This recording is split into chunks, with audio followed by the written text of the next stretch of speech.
Marii Soofumar Ministeerri Muummee Dr. Abiy Ahmed hooggantoota duraanii fi ammaa hojiirra jiran mariisan irratti Pireezidaantiin naannoo Oromiyaa Obbo Shimallis Abdiisaa misoomni holqa Soofumar qabeenya Oromiyaan qabduu ifatti baasee kan mul'iseedha jedhan. Baaleen kaleessaa fi har'aas garaagarummaa olaanaa kan qabuu fi kan nama gammachiisu jedhan. ካለፈው አንፃር ሳየው ከፍተኛ ርቀት የመጣንበት እሱንም የሚሰማኝ ስሜት እጅግ በጣም ደስተኝነት ነው። ከደብርራ ዮ ሁበዱ daandii dheeraa deemneerra.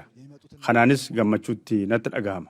Kanarraa waan gara fuulduratti ta'uuf deemu yoo yaadus gammachuutti natti dhagahama. Kitaabni dhaloota ida'amuu Soofumariin irratti hojii hojjete gaabbii dur hojjechuu dhabuu kan fooyyessee fi Itoophiyaas humna guddaa kan ta'edha jedhan. ትውልድ መጽሐፍ ሲመረቅ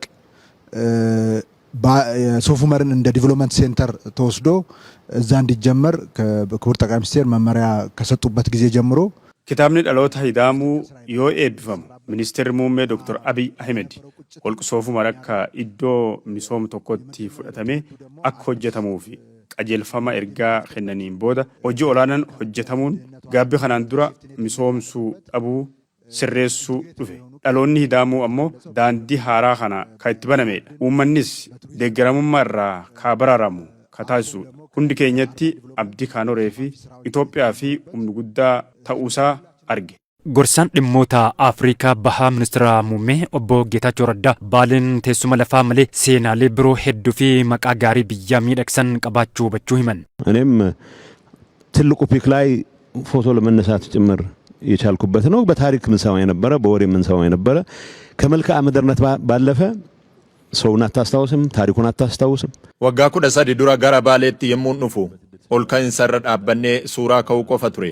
Seenaadhaan haala teessuma lafaa gaarii qabaachuu irraa kan hafe iddoolee seenaan maqaa dhaaman turan daawwachuuf carraan hin arganne ture. Daawwannaa siyaanaa kanaan immoo kana hunda daawwachuu keenyatti nan gammada. Naannoon keenya gaarreniin bineensotaan holqaan badhaadhaa ta'uu isaa namni kamuu hubachuu danda'a. Garuu waggoota 1000 dura hayyoonni musliimaa addunyaa irraa asitti walitti qabamanii barnoota fudhataa akka turan baay'ee hin dubbatamu. Haala teessuma lafaa isaan akkuma boonnu seenaa isaanis boonuu qabna. Leetinaal Jeneraal Tsaadiqaa Gabraatiinsaayis haala siyaasaa keenya sirreessaa yoo deemne fuuldurri biyyattii ifaa ta'uu hubadhees jedhan. መከላከያ ያለው የተወሰኑ ቦታዎች መጣ ነበር። የዚህን ያክል ስፋት፣ የዚህን ያክል የመሬት ልማት፣ የዚህን ያክል የውሃ ብዛት Wanti ani arge kanan tilmaame olidha. Yeroon raayyaa ittisa biyyaa keessa ture iddoolee muraasatti deddeebi'eera. Bal'inni hammanaa, guddinni bishaanii hangasii fi haala teessuma lafaa akkasii hin beekun ture. Holqa Soofumar oduudhaan nan dhagaa. Fageenya kiiloomeetira hangasii akka qabu hin tilmaamun ture. Naannoon isaa akkanatti hawwatee arguunsaa baay'ee nama gammachiisa. Midhaan lafa bal'aa irratti misoomaa jiru. Bishaan gaarreen keessa yaa'u misoomni ittiin hojjetamaa jiru yoo ilaaltu abdiin inni sitti horu olaanaadha.